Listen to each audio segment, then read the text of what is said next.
नमस्ते दोस्तों, आप देख रहे हैं हिंदी न्यूज ऑफिशियल चैनल। यहाँ पर आपको मिलेंगी हर दिन की ताज़ा हिंदी खबरें, सबसे तेज और सबसे सटीक। देश विदेश की बड़ी खबरों से लेकर राजनीति, मौसम, टेक्नोलॉजी और ट्रेंडिंग टॉपिक्स तक हर अपडेट हम आपके लिए लेकर आते हैं आसान और साफ भाषा में। तो जुड़े रहिए हमारे साथ और सब्सक्राइब करना ना भूलें, क्योंकि हिंदी न्यूज ऑफिशियल चैनल पर मिलती है हर खबर सबसे पहले। नमस्कार दोस्तों, स्वागत है आज की इस बड़ी रिपोर्ट में। आइए जानते हैं 15 मई 2026 तूफान की खबर। आइए बिना समय गवाए सीधे इस रिपोर्ट पर आते हैं। एक आपदा प्रबंधन अधिकारी के नजरिए से उत्तर प्रदेश में हाल ही में जो भयानक आंधी तूफान आया, वो हम सबके लिए एक बहुत बड़ी केस स्टडी है। ये दिखाता है कि कैसे मौसम पलक झपकते ही एक जानलेवा चुनौती में बदल सकता है। तो चलिए इस तबाही और उसके बाद के हमारे एक्शन प्लान को डीकोड करते हैं। ये जो 111 का आंकड़ा है ना, ये सिर्फ एक संख्या नहीं है। ये उन अनमोल जिंदगियों को दर्शाता है जो पिछले 24 से 48 घंटों के भीतर ही यूपी के 25 जिलों में छिन गईं। भारी बारिश, बिजली गिरने और धूल भरी आंधी ने जब राज्य पर कहर बरपाया तो हालात बहुत तेजी से बेकाबू हो गए। इतनी बड़ी जनहानि इस बात का सबूत है कि ये आपदा वास्तव में कितनी खौफनाक थी। इस एक्सट्रीम वेदर के विनाशकारी पैमाने का अंदाज़ा लगाना हो तो बस इतना जान लीजिए कि हवा की रफ्तार 100 किलोमीटर प्रति घंटे तक पहुंच गई थी। इसने भारी तबाही मचाई है। पूरे के पूरे बुनियादी ढांचे को तहस नहस करने के साथ ही सैकड़ों लोगों को गंभीर रूप से घायल कर दिया है। इतनी तेज रफ्तार हवाएं किसी भी मजबूत ढांचे को तिनके की तरह उखाड़ सकती हैं और ग्राउंड जीरो पर हमारी रेस्क्यू टीम्स लगातार मलबा हटाने में जुटी हुई हैं। इन बड़े बड़े आंकड़ों के पीछे की डरावनी सच्चाई को बरेली के रहने वाले नन्हे मियाँ के इस अनुभव से समझा जा सकता है। सोचिए, जब तेज हवाएं चल रही थीं तब वो एक टिन शेड को पकड़े हुए थे।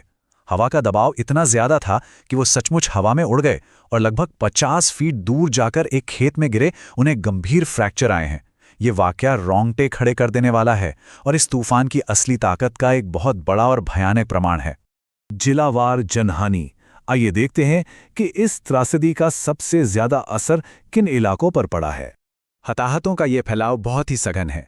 प्रयागराज में सबसे ज्यादा नुकसान हुआ है, जहां 21 दुखद मौतें दर्ज की गई हैं। इसके बाद भदोही में 18 और मिर्जापुर में 15 लोगों ने जान गंवाई है। फतेहपुर में 10 और उन्नाव तथा बदायूं में 6-6 मौतें हुई हैं। एक आपदा प्रबंधन अधिकारी के तौर पर इतने बड़े इलाके में एक साथ राहत कार्य चलाना हमारे लिए एक बहुत बड़ी चुनौती है। हालांकि जिला स्तर पर घायलों का सटीक आंकड़ा अभी जुटाया जा रहा है, लेकिन हमारी सबसे पहली प्राथमिकता गंभीर मरीजों को तुरंत बड़े अस्पतालों में शिफ्ट करने की है। नागरिक सुरक्षा प्रोटोकॉल के नजरिए से यह समझना बेहद जरूरी है कि आखिर इतनी जानें गईं कैसे। ज्यादातर मौतें बिजली गिरने, दीवारों के ढहने और उड़ते हुए मलबे की चपेट में आने से हुई हैं। जो लोग पेड़ों के नीचे या कमजोर संरचनाओं के पास खड़े थे, वो इसका शिकार हो गए। भविष्य के लिए हमारा बिल्कुल स्पष्ट निर्देश है कि ऐसे तूफानों के दौरान पेड़ों, कमजोर दीवारों और टिन शेड से हमेशा दूर रहें और अपनी सुरक्षा के लिए किसी पक्के मकान के अंदर ही रहें।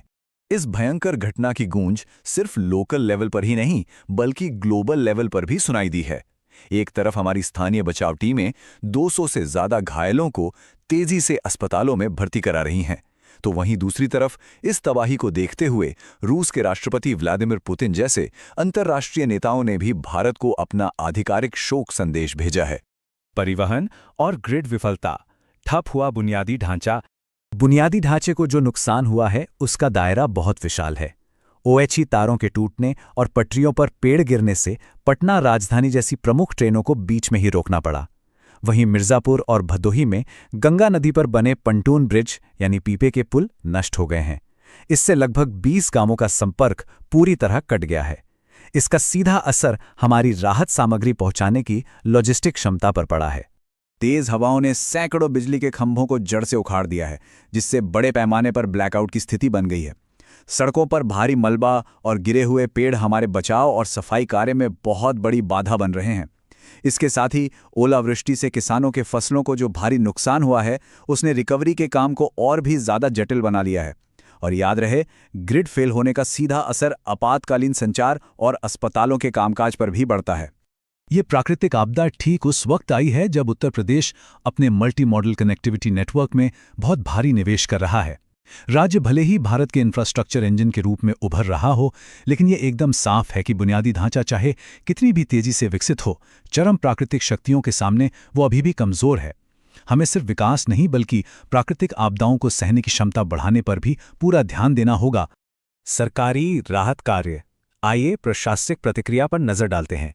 सरकारी प्रतिक्रिया के तहत मुख्यमंत्री ने प्रभारी मंत्रियों को तुरंत प्रभावित परिवारों से मिलने के सख्त निर्देश दिए हैं।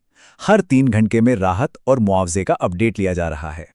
नागरिकों के लिए हमारा स्पष्ट संदेश है कि आपातकालीन सहायता और मुआवजे की जानकारी के लिए वे तुरंत अपने स्थानीय जिला मजिस्ट्रेट कार्यालय, नोडल अधिकारियों या राज्य द्वारा जारी किए गए इमरजेंसी हेल्पलाइन नंबरों पर संपर्क करें, ताकि उन्हें जल्द से जल्द आर्थिक और मेडिकल मदद मिल सके। दिलचस्प बात यह है कि इतने बड़े पैमाने पर राहत कार्य चलने के बावजूद राज्य की बाकी प्रशासनिक मशीनरी बिल्कुल नहीं रुकी है। एक तरफ हमारी आपदा प्रबंधन टीम्स ग्राउंड पर डटी हैं, तो वहीं मुख्यमंत्री गोरखपुर और महाराजगंज में 208 करोड़ रुपए की विकास परियोजनाओं का काम भी देख रहे हैं। 15 जून से नोएडा इंटरनेशनल एयरपोर्ट से फ्लाइट शुरू करने की तैयारी भी जोरों पर है। दिल्ली में 2027 के यूपी विधानसभा चुनावों की रणनीति पर उच्च स्तरीय राजनीतिक समीक्षा चल रही है और लाखों छात्रों के लिए यूपी बोर्ड के नतीजे जारी करने की प्रक्रिया भी अपने अंतिम चरण में है। मौसम विभाग के ये आंकड़े हमारे बचाव कार्य के लिए एक बहुत ही सख्त टाइमलाइन तय करते हैं। 14 मई को आए भयंकर आंधी तूफान के बाद 15 मई से मौसम कुछ हद तक शुष्क हो गया है। यह मलबे को साफ करने, पावर ग्रिड को ठीक करने और कनेक्टिविटी बहाल करने का एक बहुत ही महत्वपूर्ण मौका है।